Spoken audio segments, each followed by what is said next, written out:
Hey everyone, welcome to Otaku Talk. It's me, your boy, your host, OD, and today we'll be reviewing and analyzing chapter 1076 of One Piece. Guys, I'm smiling from like ear to ear. It was a phenomenal chapter. I feel a little bit hypocritical because I've been kind of lackluster about the setup chapters, and this was just kind of like a super setup chapter. Nothing significant happen, but we got like two or three major reveals and some action, which in my book is phenomenal. So I'm super excited. Can't wait to talk about what happened in the very end of this chapter. So yeah, if you're new to this channel or you've been here before, but just haven't gotten around to doing it, I know life can be like that sometimes. Please do me a solid, like, share, subscribe. Would mean the absolute world to me. That's all I can really say on the matter. Just do your boy a solid. Anyway, without much further ado, let's get into this review. 頑張れそう頑張れ諦めないで口笛吹きさ歩き出そうよ Going now. All right, so chapter 1076 of One Piece, titled Old Friends. So we have S Bear and we have S Hawk. We have the Kuma Seraphim and we got the Mihawk Seraphim, right? And they are just launching an onslaught. And the entire time that they're attacking just everyone there, Luffy and Zoro constantly have to save, protect, get them out the way, Lucci and Kaku, to the point where Kaku's like, look, you have to keep saving us. This is inconvenient for you. You can't fight them handicapped. Let us go. Let us help you fight.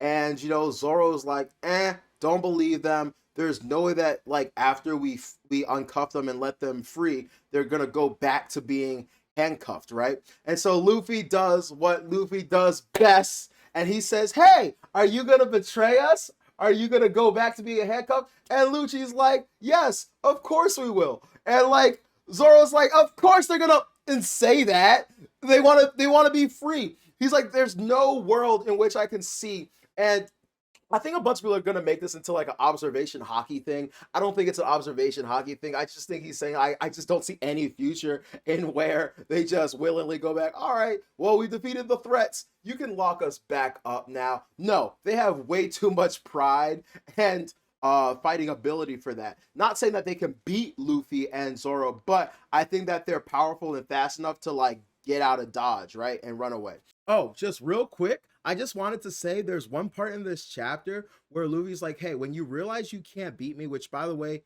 big dick Yonko energy, when you realize you can't beat me, you won't be a sore loser and go after my friends at Vegapunk, right? And Lucci is like, fat chance, you're the top priority on my hit list, Mugiwara. I told y'all. I told y'all. All these content creators, all these fans were like, oh, Lucci's just all about law and order and about following orders. Oh, he has no animosity towards Luffy. I said, ain't no way. I said, ain't no way this dude comes along, embarrasses you, beats you, puts you in a bad position at your work, and you hold no animosity towards him. There is definitely like love lost, bitter. There's bitter blood between them. And I'm finally happy that Lucci is showing it and that it is definitive. This is a man who is bothered. Okay, he is definitely bothered. So all of you that thought Lucci was too cool for school, but the bell rang. Anyway, after the stakes are raised and we even see Mihawk, not Mihawk, S-Hawk reveal his devil fruit ability, which is the what's it called, the steel fruit, or the iron fruit. It's the slice fruit. There we go. It's the slice fruit that Mr. One had from Alabasta. And I lost my ever loving shit simply because I don't remember what video it was. And I actually, before I did this review, like got on my computer and tried to like quickly like peruse my videos. And like long story short, I couldn't find it. But I talked about the fact that I wonder if all the Seraphim have Devil Fruit abilities. And honestly, at this point in time, I'm just going to say yes. It just seems like they all definitely have Devil Fruit abilities. I kind of wanted S-Hawk to not have one. I remember saying this in one of my other reviews, and I sadly could not find that review. But I do remember I said something along the lines of, I would prefer if S-Hawk didn't have one. I like the idea of him being normal and only relying on his his swordsmanship. I said, however, if he did have a devil fruit, if he did have a devil fruit, the devil fruit that I would most attribute to him, or I think would be the one that works the best for him, is something that would either, did I say increase his eyesight? Oh, long story short, I said that it would be the slice fruit. However, I said the reason I don't like that idea is because I like the idea of him holding his sword. So I was like, so what happened? So I said, I remember exactly what I said. I said the only instance in which he would use this devil fruit is if his sword got broken or he got disarmed some way and somehow, which would honestly be a demerit to the S-Hawk clone in the first place. Because how do you, the clone of the greatest swordsman, let yourself be disarmed? But I digress. And I said, I can imagine a scene where he's disarmed and then all of a sudden uses the slice no me.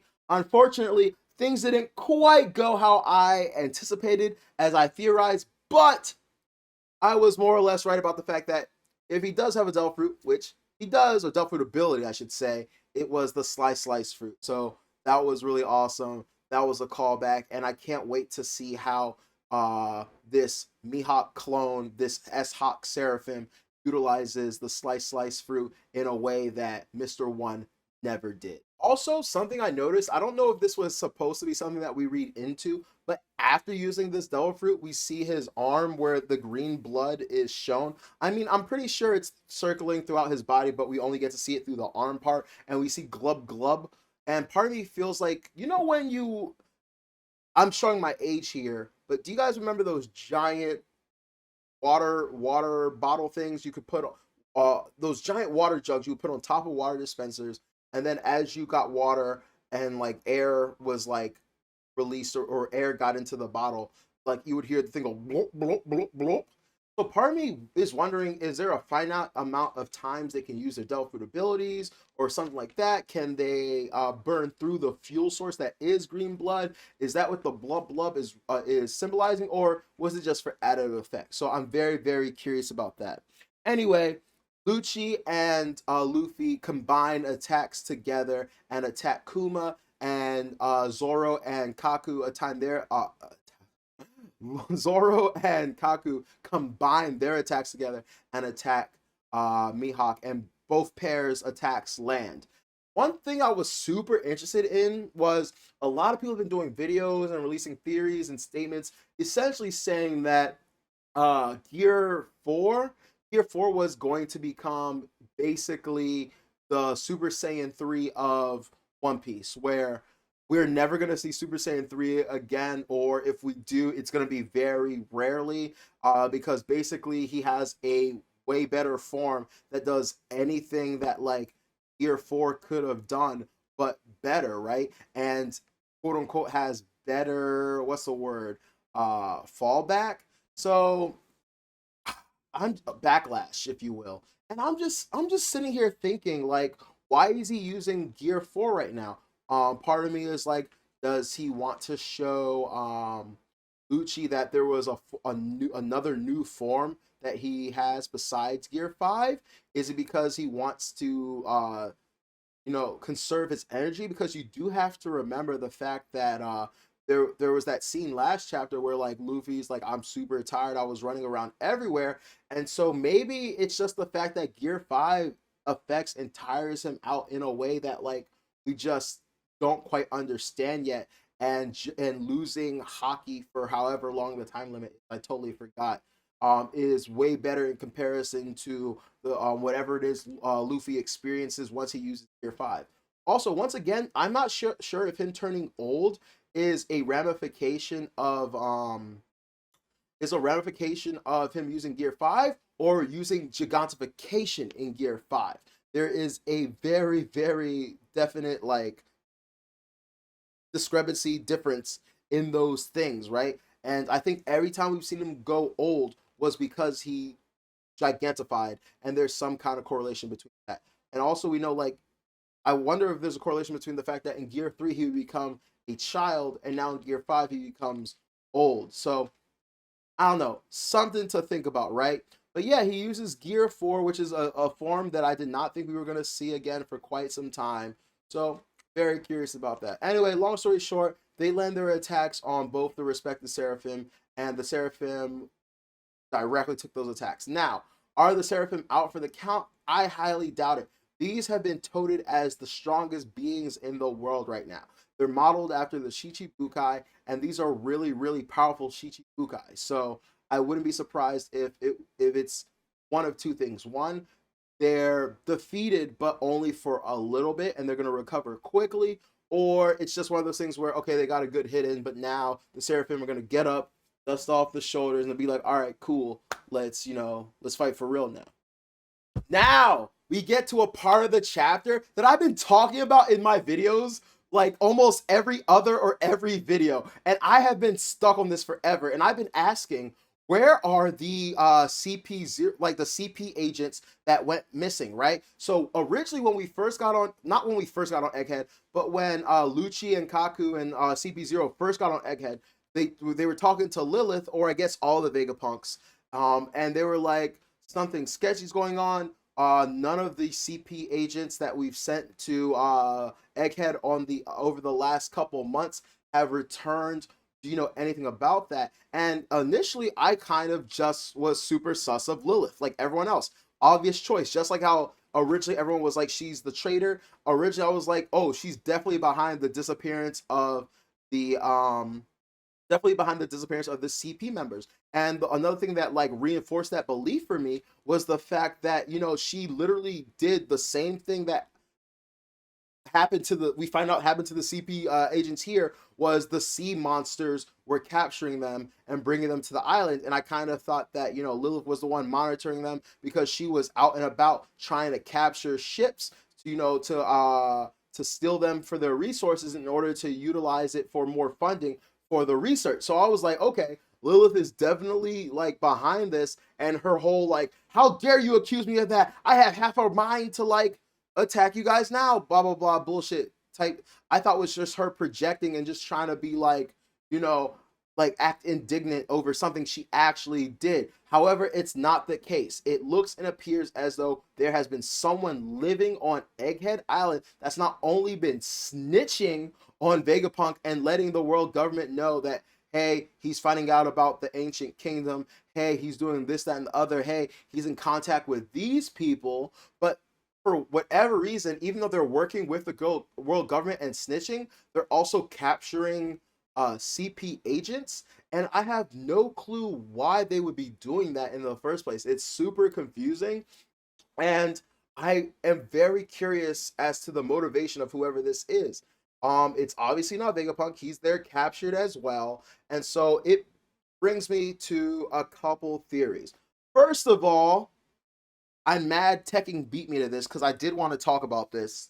There is another satellite. There is a secret satellite that Oda hasn't shown us yet, and my theory is that it's a different aspect of his personality, and that for whatever reason, Vegapunk deemed it a failure, didn't like it, it didn't function properly, he thought it was a danger, and so he kept it hidden away in the basement like a redheaded stepchild, locked up like Sanji was with the Vinsmokes. So maybe it's that kind of situation.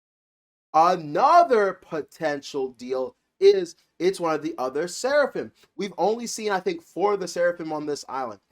S Hawk, S Snake, S Bear, and who's the other one? S Shark, right?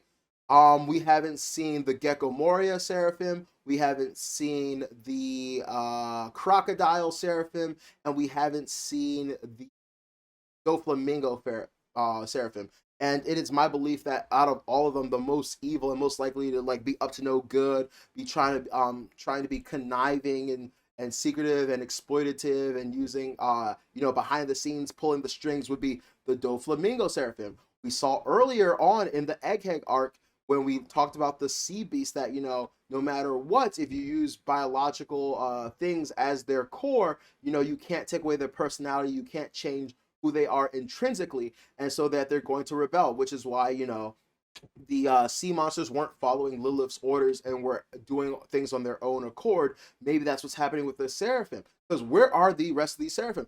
I just kind of always assumed that they were somewhere else. My theory was that they were Mary Joie. Like, seraphim are supposed to be the protectors, the guardians of the gods, right? And I kind of always figured that the seraphim were always supposed to be with the Gorosei in the first place to protect the Gorosei and Im, and the only reason they were dispatched was in order to take out the original seraphim, as well as to do like a limit test to see how powerful they are in the first place, right? So I was always like, where are the other three? And I kind of either assumed that they were either at Mary Joie acting as bodyguards, or they were out and about trying to capture the other Shichibukai, right?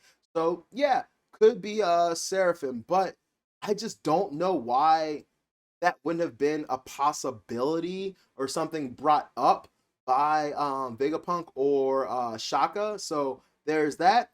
And the last and final option is that it's simply a character that we haven't been introduced to yet, or just a random character that maybe we have been introduced to, but we don't have any real clues as to why they would be here on Egghead right now at this moment. And so, regardless, it's going to be one of those reveals where it's like, I wish I guessed that, but we really had no way of knowing unless there were some clues here or there that become relevant once we see them. But I'm very, very excited to find out who the quote unquote traitor is, who this mysterious person is that's been kidnapping the Cypher Pole, that's been that kidnapped Vegapunk and is able to completely run circles around the 7 Vegapunks, which honestly, not gonna lie, somewhat disappointed in the fact that you're geniuses and you can't like figure out what's going on. You can't reclaim your shit. You can't like reverse hack. You know what I'm saying? Like y'all should really be on this. But I digress. Now, the best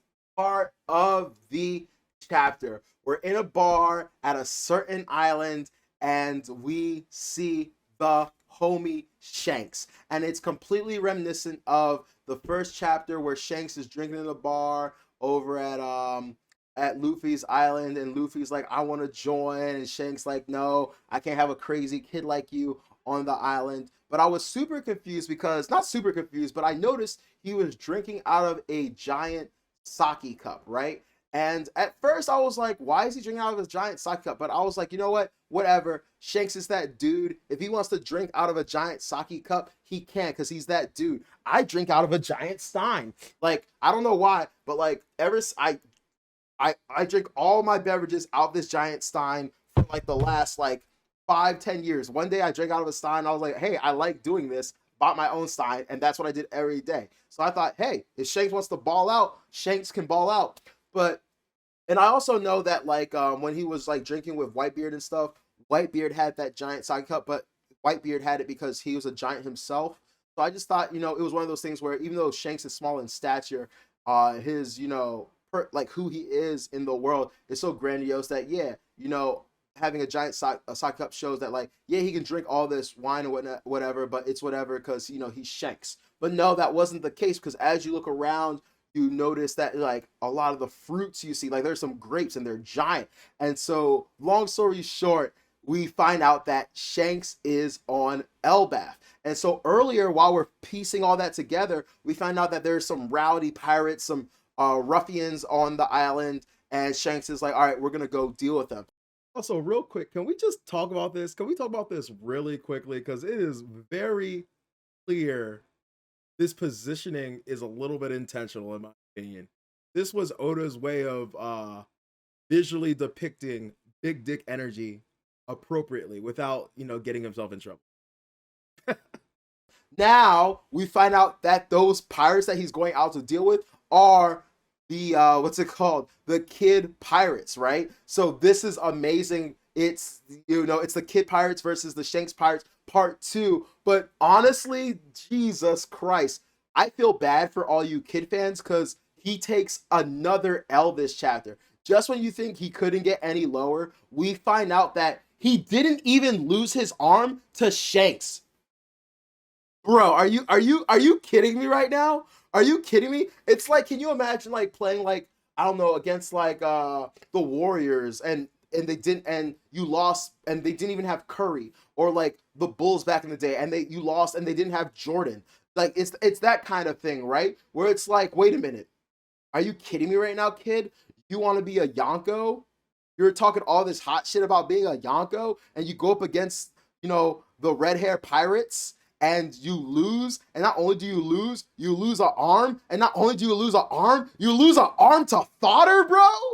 You lost an arm to fodder, bro. I don't know. Couldn't be me.